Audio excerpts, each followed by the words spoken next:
Bulletin کا باقاعدہ آغاز کریں گے اور سب سے پہلے آپ کو بتائیں کہ سانحہ کاہنا کے بعد پورا علاقہ غم کی تصویر بنا ہوا ہے۔ فضا سوگوار ہے، آنکھ اشکبار ہے، جبکہ حادثے میں جاں بحق ہونے والے تمام 14 بچیوں کی نماز جنازہ ادا کر دی گئی۔ نماز جنازہ ادا کرنے کے بعد انہیں مقامی قبرستان میں سپرد خاک کر دیا گیا۔ المناک سانحے کے بعد علاقے میں دکانیں اور مارکیٹیں بند ہیں، جبکہ سوگ کی کیفیت ہر طرف نمایاں ہے۔ پولیس نے سیکیورٹی کے سخت انتظامات کیے ہیں۔ رات بھر پولیس کی بھاری نفری علاقے میں تعینات رہی، جبکہ ضلعی انتظامیہ بھی مسلسل متحرک رہی۔ ضلعی انتظامیہ کی جانب سے متاثرہ علاقے میں روشنی، صاف اور ٹھنڈے پینے کے پانی، صفائی ستھرائی اور دیگر بنیادی سہولیات کا خصوصی انتظام کیا گیا ہے۔ لاشوں کی منتقلی کے لیے شہر خاموشاں کی گاڑیاں بھی موقع پر موجود رہیں، جبکہ ستھرا پنجاب کی ٹیمیں صفائی کے فرائض انجام دیتی رہیں۔ دوسری جانب جنرل ہاسپٹل، چلڈرن ہسپتال اور تحصیل ہیڈ کوارٹر ہسپتال میں زخمی خاتون ٹیچر اور بچوں کا علاج جاری ہے۔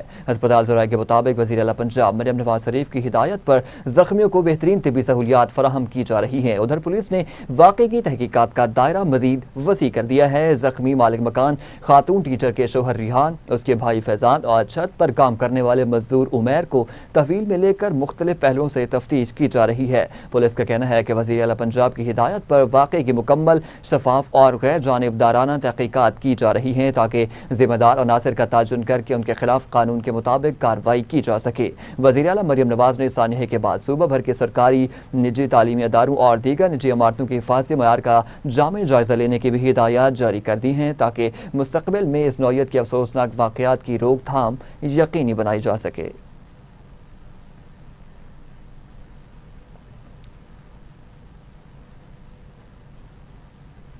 پنجاب حکومت کا سانحہ کاہنا میں جاں بحق بچوں کے لواحقین کے لیے 20 لاکھ روپے کا اعلان۔ مشیر وزیر اعلیٰ پنجاب ذیشان ملک نے کہا ہے کہ زخمیوں کو 5 لاکھ روپے دیے جائیں گے۔ آپ کو اپڈیٹ کر رہے ہیں کہ پنجاب حکومت نے کاہنا میں جاں بحق بچوں کے لواحقین کے لیے 20 لاکھ روپے کا اعلان کر دیا ہے، جبکہ زخمیوں کے لیے 5 لاکھ روپے دیے جائیں گے۔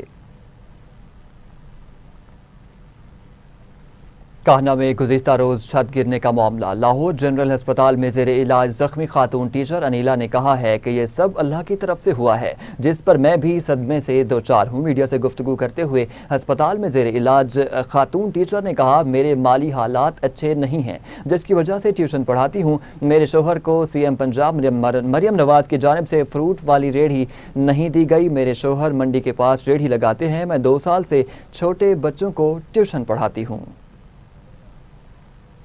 قدرت کی طرف سے ہوا ہے، اس میں کسی کا کوئی ہاتھ نہیں ہے۔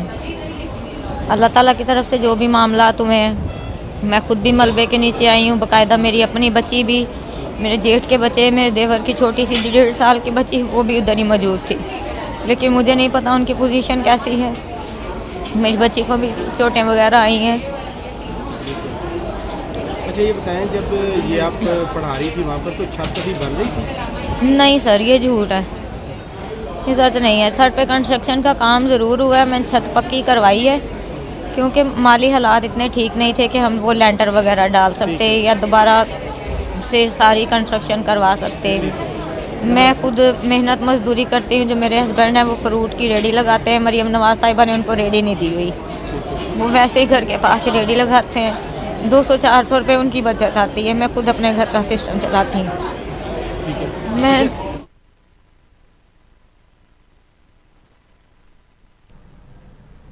دوسری جانب لاہور کے علاقے کاہنا میں ٹیوشن سینٹر کی چھت گرنے سے 14 بچوں کے جاں بحق ہونے کا مقدمہ درج کر دیا گیا۔ پولیس نے انفورسمنٹ انسپیکٹر نشتر زون کاشف اسلم کی مدعیت میں مقدمہ درج کیا ہے۔ FIR کے متن کے مطابق چھت پر غفلت اور لاپرواہی کے باعث کام کرنے سے قیمتی جانوں کا ضیاع ہوا ہے۔ ٹیوشن سینٹر کی چھت پر مرمتی کام جاری تھا، زیادہ وزن پڑنے سے چھت گر گئی، ملبے تلے دب کر 14 بچے جاں بحق ہو گئے۔ چھت گرنے کے حادثے میں خاتون ٹیچر سمیت 7 بچے زخمی ہوئے ہیں۔ DIG آپریشنز فیصل کامران کے مطابق پولیس نے مکان مالک سمیت 5 افراد کو حراست میں لے رکھا ہے۔ تفتیش مکمل ہونے پر ذمہ داروں کے خلاف قانونی کارروائی عمل میں لائی جائے گی۔ واضح رہے کہ گزشتہ روز لاہور کے علاقے کاہنا میں ٹیوشن سینٹر کی چھت گرنے کے افسوسناک واقعے میں 14 بچے جاں بحق جبکہ ٹیچر سمیت 7 زخمی ہوئے تھے۔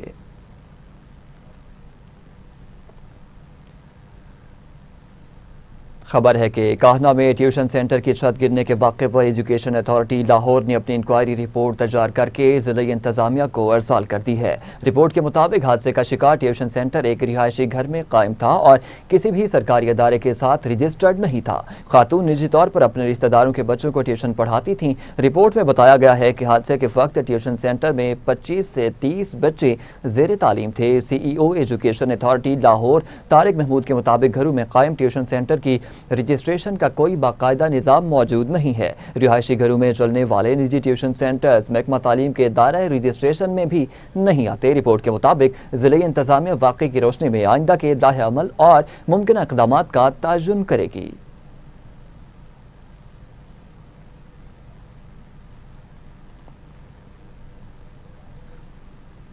آگے بڑھتے ہوئے آپ کو بتائیں کہ وزیراعظم شہباز شریف نے اوورسیز پاکستانیوں کی بہبود کے لیے منصوبوں میں مزید تیزی لانے کی ہدایات جاری کر دیں۔ وزیراعظم شہباز شریف سے chairman board of governors Syed Qamar Raza اور managing director overseas Pakistanis foundation Afzal Bhatti نے ملاقات کی ہے۔ ملاقات میں بیرون ملک مقیم پاکستانیوں کے مسائل کے حل کے لیے فاؤنڈیشن کے اقدامات پر گفتگو ہوئی ہے۔ بیرون ملک مقیم پاکستانیوں کی بہبود اور انہیں مزید سہولیات کی فراہمی کے لیے آئندہ اقدامات کے لائحہ عمل پر بریفنگ دی گئی۔ وزیراعظم محمد شہباز شریف نے کہا ہے کہ بیرون ملک مقیم پاکستانی قوم کا قیمتی اثاثہ ہیں۔ بیرون ملک مقیم پاکستانی اپنی محنت کی کمائی پاکستان بھیج کر زر مبادلہ میں اہم کردار ادا کرتے ہیں۔ انہوں نے او پی ایف کے اقدامات پر اطمینان کا اظہار کرتے ہوئے مزید بہتری کے لیے جامع لائحہ عمل مرتب کر کے پیش کرنے کی ہدایت کی اور بیرون ملک مقیم پاکستانیوں کی بہبود کے لیے جاری منصوبوں اور اقدامات میں مزید تیزی لانے کے احکامات بھی جاری کیے ہیں۔ چیئرمین بورڈ آف گورنرز اور M D O P F نے عالمی امن کے لیے پاکستان کی کاوشوں پر وزیر اعظم کو خراج تحسین پیش کیا۔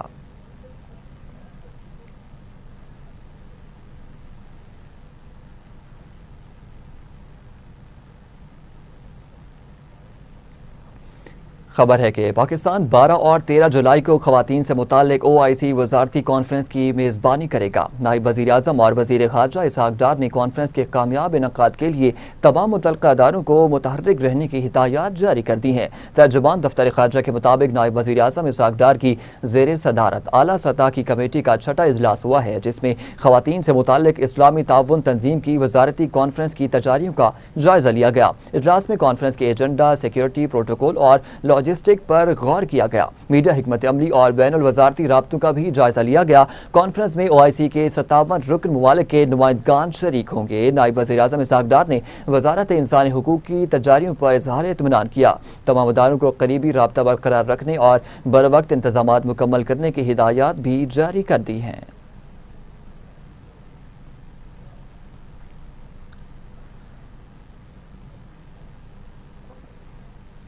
پاکستان اور بھارت کے درمیان قیدیوں کی فہرستوں کا 6 ماہی تبادلہ کر دیا گیا۔ ذرائع کے مطابق اسلام آباد اور نئی دہلی میں ہائی کمشنر کو فہرستیں دی گئیں۔ پاکستان نے 250 ہندوستانی قیدیوں کی لسٹ شیئر کر دی ہیں۔ ذرائع کا کہنا ہے کہ بھارتی جیلوں میں 750 سے زائد پاکستانی قید ہیں۔ انڈیا نے تقریباً 400 سے زائد پاکستانی قیدیوں کی لسٹ فراہم کی ہے۔ ہندوستان کی جیلوں میں پاکستانی سویلینز اور ماہی گیر قید ہیں۔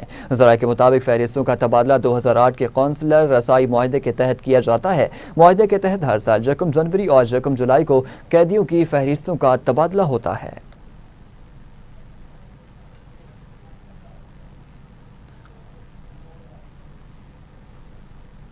دوسری جانب پاکستان نے افغانستان میں اسٹرائکس پر بھارت کے بیان کو مسترد کر دیا۔ ترجمان دفتر خارجہ طاہر اندرابی کا کہنا ہے کہ افغانستان میں پاکستان کی جانب سے ہونے والی کارروائیوں پر بھارت کا بیان مسترد کرتے ہیں۔ پاکستان نے افغانستان میں دہشت گردوں کے بنیادی ڈھانچے کے خلاف اپنی جائز کارروائیاں کی ہیں۔ انہوں نے کہا ہے کہ بھارت افغانستان کے سرزمین میں پاکستان کے خلاف استعمال کرتا ہے۔ دہلی کی جانب سے افغانستان میں دہشت گرد گروہوں کی معاونت اور سرپرستی بھی کی جاتی ہے۔ ترجمان کا مزید کہنا تھا کہ ایک ملک جو ہمسایہ ممالک کے اندرونی معاملات میں مداخلت کرتا ہو، اس کی جانب سے بیان آنا مضحکہ خیز ہے۔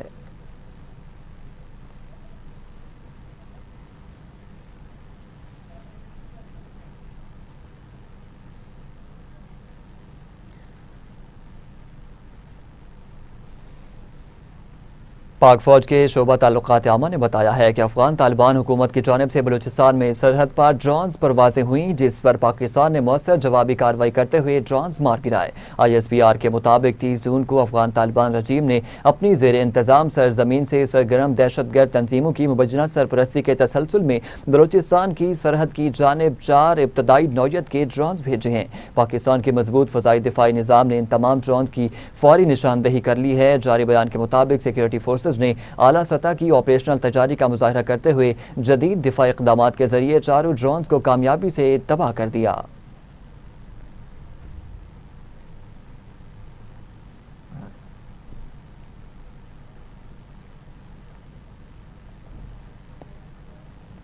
روس کی وزارت خارجہ نے پاکستان اور افغانستان سے اپیل کی ہے کہ اپنے اختلافات حل کرنے کے لیے سفارتی اور سیاسی ذرائع استعمال کریں۔ روسی وزارت خارجہ سے جاری کردہ بیان میں کہا گیا ہے کہ سرحدی علاقوں میں ہونے والے حالیہ واقعات افسوسناک ہیں۔ اسلام آباد اور کابل مسلح تصادم ختم کریں اور تمام متنازع امور کو سیاسی اور سفارتی طریقے سے حل کریں۔ بیان میں خطے میں بڑھتی ہوئی کشیدگی پر تشویش کا اظہار کرتے ہوئے فریقین سے تحمل اور مذاکرات کی طرف واپس آنے کی اپیل کی گئی ہے۔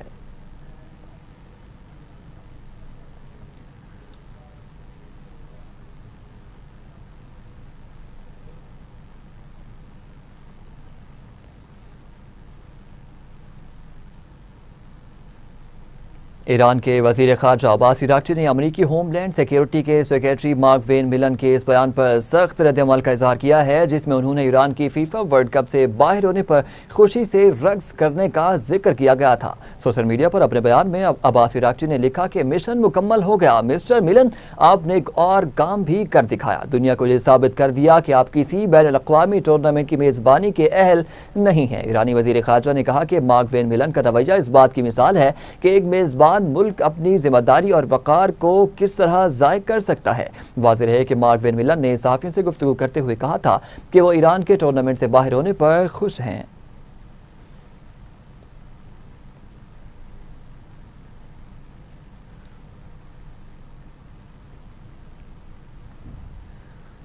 ایران نے امریکہ پر فیفا ورلڈ کپ 2026 کی میزبانی کے اصولوں کی خلاف ورزی کا الزام عائد کر دیا۔ ایرانی دفتر خارجہ کے ترجمان اسماعیل بقائی نے امریکی رویے کو سیاسی قرار دے دیا۔ اپنے بیان میں اسماعیل بقائی نے کہا کہ فیفا ورلڈ کپ میں ایرانی ٹیم کے ساتھ انتہائی نامناسب سلوک کیا گیا۔ ٹیم کے کئی کوچز اور فٹ بال فیڈریشن حکام کو امریکی ویزے جاری نہیں کیے گئے۔ ان کا کہنا تھا کہ ویزوں کے اجرا میں رکاوٹیں ابتدا ہی سے بڑا مسئلہ رہیں۔ ایرانی قومی ٹیم کو میچ وینیو سے الگ مقام پر ٹھہرانا بھی مسئلہ بنا۔ اسماعیل بقائی نے مزید کہا کہ ایرانی ٹیم کے ساتھ میزبانی کے تقاضوں کے برعکس سلوک کیا گیا۔ انہوں نے امریکی وزیر ہوم لینڈ سیکیورٹی کے ایران کی شکست پر بیان کی مذمت کی اور کہا کہ ایران کی ورلڈ کپ سے باہر ہونے پر خوشی منانے کا بیان نامناسب ہے۔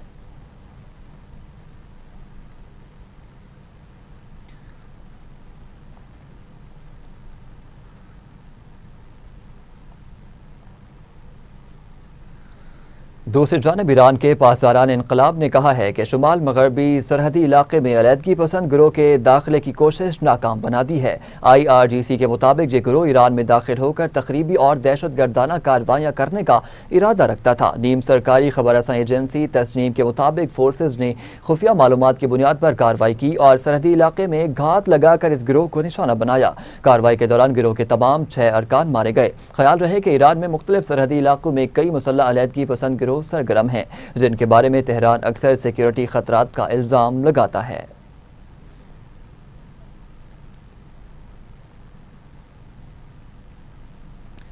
امریکی نائب صدر JD وینس نے کہا ہے کہ ابنائے ہرمز سے تیل کی ترسیل دوبارہ جنگ سے قبل کی سطح پر پہنچ چکی ہے۔ ایک بیان میں JD وینس نے کہا کہ اس وقت صورتحال یہ ہے کہ ابنائے ہرمز کھلی ہے اور وہاں سے زیادہ مقدار میں تیل کی ترسیل دیکھی جا رہی ہے۔ بعض دنوں میں جنگ شروع ہونے سے پہلے کے مقابلے میں بھی زیادہ تیل ابنائے ہرمز سے باہر جا رہا ہے۔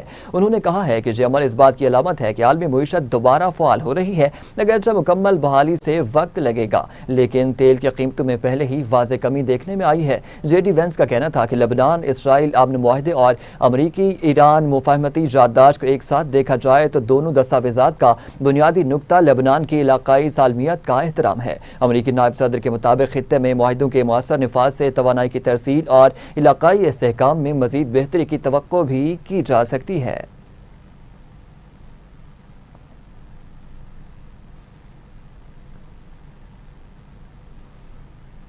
امریکی خصوصی ایلچی اسٹیو وٹکاف اور صدر ٹرمپ کے داماد جیرڈ کشنر نے دوحہ میں قطری وزیر اعظم سے ملاقات کی ہے، جس میں تہران اور واشنگٹن کے درمیان جاری مذاکرات پر تبادلہ خیال کیا گیا۔ قطری وزارت خارجہ کے مطابق وزیر اعظم نے ملاقات کے دوران قطر کی ثالثی کی کوششوں کا اعادہ کیا اور مفاہمتی یادداشت کے مطابق مذاکرات کی حمایت کا اظہار کیا۔ ملاقات میں خطے کی تازہ صورتحال پر بات چیت ہوئی، جبکہ لبنان میں جاری جنگ بندی کی پیش رفت پر بھی غور کیا گیا۔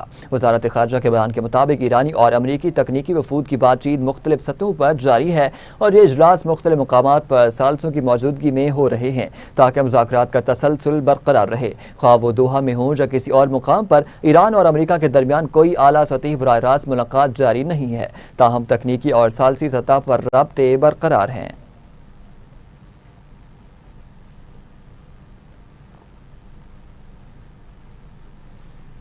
آگے بڑھتے ہوئے آپ کو بتائیں کہ امیر جماعت اسلامی حافظ نعیم الرحمان نے کہا ہے کہ آزاد کشمیر کی موجودہ صورتحال کو مزید پیچیدہ ہونے سے بچانے کے لیے فوری طور پر بامعنی مذاکرات کا آغاز ضروری ہے۔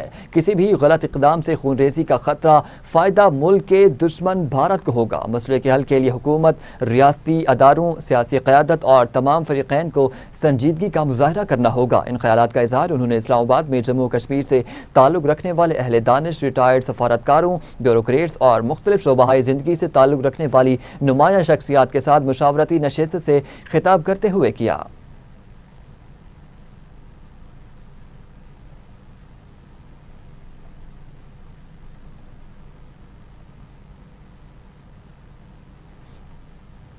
وزیر اعلیٰ پنجاب مریم نواز شریف سے اسپیکر ملک محمد احمد خان کی اہم ملاقات۔ باہمی دلچسپی کے عبور، صوبے کی سیاسی صورتحال اور بجٹ اجلاس پر تفصیلی تبادلہ خیال کیا گیا۔ اسپیکر ملک محمد احمد خان نے وزیر اعلیٰ کی 2 سالہ کارکردگی کو تاریخی اور بے مثال دور قرار دے کر زبردست خراج تحسین پیش کیا اور پنجاب میں پہلی بار اضلاع اور تحصیل کی سطح پر الیکٹرک بسیں چلانے کے اقدام کی بھرپور ستائش کی۔ اسپیکر ملک محمد احمد خان کی پنجاب اسمبلی کے لیے خدمات کا اعتراف اور زبردست تعریف کرتے ہوئے وزیر اعلیٰ مریم نواز نے کہا کہ پنجاب اسمبلی کو جدید خطوط پر استوار کرنے اور ریکارڈ ڈیجیٹلائزیشن کے لیے اسپیکر کے اقدامات انتہائی شاندار ہیں۔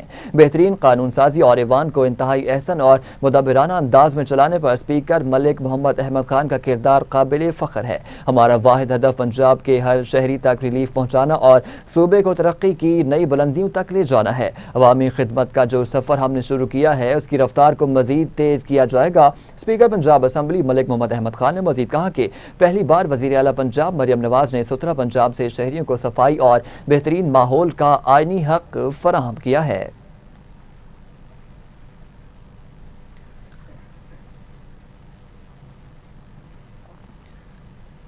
دوسری جانب وزیر اعلیٰ پنجاب مریم نواز شریف کی زیر صدارت محکمہ زراعت کا اہم اجلاس منعقد ہوا، جس میں کسان کارڈ، زرعی میکانائزیشن اور کسانوں کی فلاح سے متعلق مختلف منصوبوں پر پیش رفت کا تفصیلی جائزہ لیا گیا۔ اجلاس میں بتایا گیا کہ پنجاب بھر میں اب تک 9 لاکھ کسان کارڈ جاری کیے جا چکے ہیں، جبکہ کسانوں کو 360 ارب روپے کے بلا سود قرضے بھی فراہم کیے گئے ہیں۔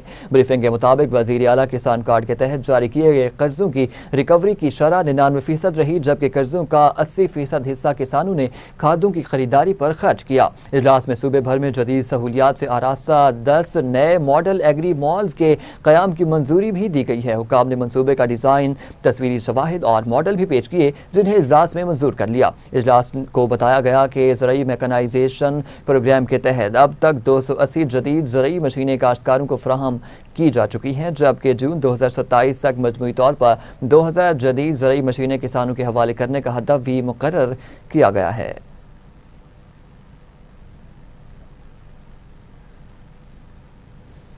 وزیر اعلیٰ مریم نواز کی ہدایت پر پنجاب کے چڑیا گھروں اور وائلڈ لائف پارکس میں جانوروں کو گرمی سے بچانے کے لیے خصوصی اقدامات کیے گئے۔ 24 گھنٹے پانی اور ٹھنڈک کی فراہمی کے لیے محکمہ جنگلی حیات نے خصوصی انتظامات کر لیے۔ لاہور سفاری پارک میں زرافوں کو گرمی سے بچانے کے لیے آئس فروٹ پاپس کی تربیت۔ تمام پارکس میں سمر گائیڈ لائنز پر سختی سے عمل درآمد کے احکامات جاری کیے گئے۔ وزیر اعلیٰ مریم نواز کی خصوصی ہدایت پر پنجاب کے چڑیا گھروں اور وائلڈ لائف پارکس کو شدید گرمی سے بچانے کے لیے سمر گائیڈ لائنز جاری کر دی۔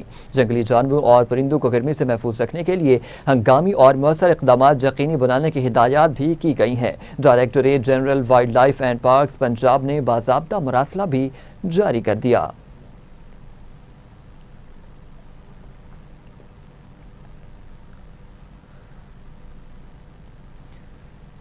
دوسری جانب رہنما پیپلز پارٹی سید حسن مرتضیٰ نے کہا ہے کہ سانحہ کاہنہ میں 14 معصوم بچوں کی حادثاتی موت پر متاثرہ خاندانوں کے غم میں برابر کے شریک ہیں۔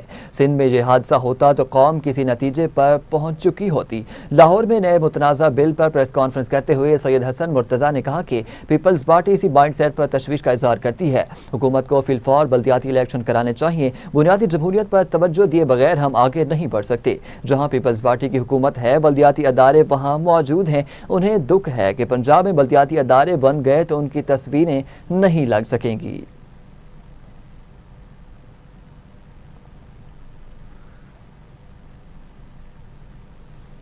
امیر جماعت اسلامی لاہور ضیاء الدین انصاری ایڈوکیٹ نے کہا ہے کہ پنجاب میں ایجوکیشن کے پرائیویٹ کیے گئے اداروں کی حالت خراب ہے، جلد ٹھیک کیا جائے۔ نائب عمرہ جماعت اسلامی لاہور خالد احمد بٹ، چودھری محمد شوکت، صدر public and committee Lahore Qaiser Sharif, secretary Shahid Naveed Malik اور عامر نور خان کے ہمراہ پریس کانفرنس کرتے ہوئے ضیاء الدین انصاری نے کہا کہ حکومتی سطح پر مونسون بارشوں کے پیش نظر اقدامات ناکافی ہیں۔ شہر کے نشیبی علاقوں میں نالوں کی صفائی کا کوئی نظام موجود نہیں۔ حکومت عوام کو ریلیف دینے کے لیے حکومت سے صرف باتوں تک محدود ہے۔ بدترین لوڈ شیڈنگ نے عوام کا جینا محال کر دیا ہے۔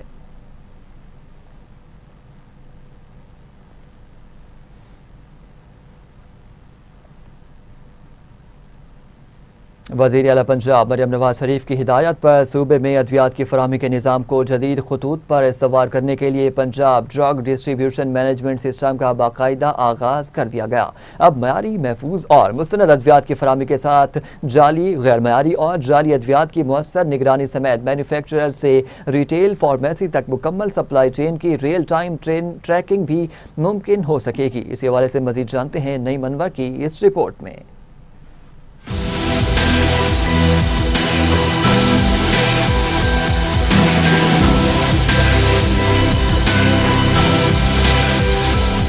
وزیراعلیٰ مریم نواز شریف کی قیادت میں صحت کے شعبے میں جدید اصلاحات کے ذریعے no room for fake and counterfeit drugs کے ویژن کو عملی شکل دی جا رہی ہے۔ اب Punjab drug distribution management system digital نظام کے ذریعے پہلی مرتبہ ادویات کی مینوفیکچرر سے ریٹیل فارمیسی تک مکمل سپلائی چین کی ریئل ٹائم ٹریکنگ ممکن ہوگی، اور پنجاب ویکسین سازی میں بھی خود مختاری کی جانب بڑھ رہا ہے۔ صوبائی وزیر صحت و آبادی خواجہ عمران نذیر نے کہا کہ Punjab drug distribution management system کا مقصد عوام کو معیاری، محفوظ اور مستند ادویات کی فراہمی یقینی بنانا ہے۔ ان کے مطابق اس جدید نظام کے ذریعے جعلی، غیر معیاری اور جعلی لیبل والی ادویات کی مؤثر نگرانی، ادویات کی خرید و فروخت اور ترسیل کی ریئل ٹائم مانیٹرنگ، جبکہ قلت ذخیرہ اندوزی اور بلیک مارکیٹنگ کی بروقت نشاندہی ممکن ہو سکے گی۔ انہوں نے بتایا کہ غیر لائسنس یافتہ فارمیسیوں، عطائیوں اور غیر مجاز افراد کو ادویات کی فروخت پر بھی مؤثر نظر رکھی جائے گی، جبکہ ڈرگ ریکال کا آن لائن نظام بھی نافذ کیا جا رہا ہے۔ چیف منسٹر آپ کے ساتھ کھڑی ہوگی، اس سیکٹر کو ہمیں ٹھیک کرنا ہے، اینڈ یوزر کو اچھی دوائی ملنی چاہیے، مناسب قیمت پہ ملنی چاہیے، کسی مینوفیکچر کے ساتھ کوئی زیادتی نہیں ہونی چاہیے، کوئی بلیک میلنگ نہیں ہونی چاہیے، کسی کے ساتھ ہمیں کسی کا ہاتھ نہیں بڑھانا کسی نے۔ تمام معاملات کو اکارڈنگ ٹو لا ہونا چاہیے، اور اس کے لیے جو بھی بیسٹ سسٹم بن سکتا ہے ہمیں وہ بنانا چاہیے۔ ہماری فارما انڈسٹری میں بہت پوٹینشیل ہے۔ میں چاہتا ہوں کہ ہماری جو تمام ویکسین ہے جو ہم انڈیا سے خریدنے کے لیے ہاتھ پھیلاتے ہیں وہ میری انڈسٹری بنائے۔ میں یہ چاہتا ہوں کہ کوئی میڈیسن باہر سے امپورٹ نہ ہو۔ الحمدللہ میری انڈسٹری میں اتنا دم خم موجود ہے کہ ہم اپنا پورا سیکٹر جو ہے اس کو کنٹرول کر سکتے ہیں۔ میں یہ چاہتا ہوں کہ انسولین جس طرح یہاں بننا شروع ہو گئی ہے، باقی چیزیں بھی یہاں بننا شروع ہوں۔ خواجہ عمران نذیر کا مزید کہنا تھا کہ کنٹرولڈ ادویات، نارکوٹکس اور اسٹیرائڈز کی فروخت پر ریگولیٹری نگرانی مزید مضبوط ہوگی۔ سرکاری خریداری کو مکمل ڈیجیٹل بنا کر شفافیت کو فروغ دیا جا رہا ہے، اور فارمیسیوں کو مرکزی ڈیٹا بیس سے منسلک کیا جا رہا ہے۔ کیمرہ ٹیم کے ساتھ نئی منور، ٹی وی ٹوڈے، لاہور۔ محکمہ تعمیرات اور مواصلات کے زیر انتظام کوئٹہ سمیت صوبے بھر میں شاہراہوں کی تعمیر اور مرمت کا کام تیزی سے جاری ہے۔ اسی حوالے سے مزید جانتے ہیں بیورو چیف محمد اکرم سے، جو اس وقت سیکریٹری تعمیرات اور مواصلات بابر خان کے ساتھ موجود ہیں۔ جی اکرم، بتائیے گا مزید کیا تفصیلات ہیں؟ ہاں جی بالکل، جس طرح سے اوورآل بلوچستان بھر میں وزیر اعلیٰ بلوچستان کے ویژن کے مطابق جگہ جگہ پر جو ہے ترقیاتی کام کا سلسلہ جاری ہے، اسی طرح سے محکمہ تعمیرات اور مواصلات کے زیر اہتمام بھی نہ صرف کوئٹہ بلکہ بلوچستان بھر میں مختلف روڈوں پر جو ہے تعمیرات کا کام بھی جاری ہے۔ میں اس وقت موجود ہوں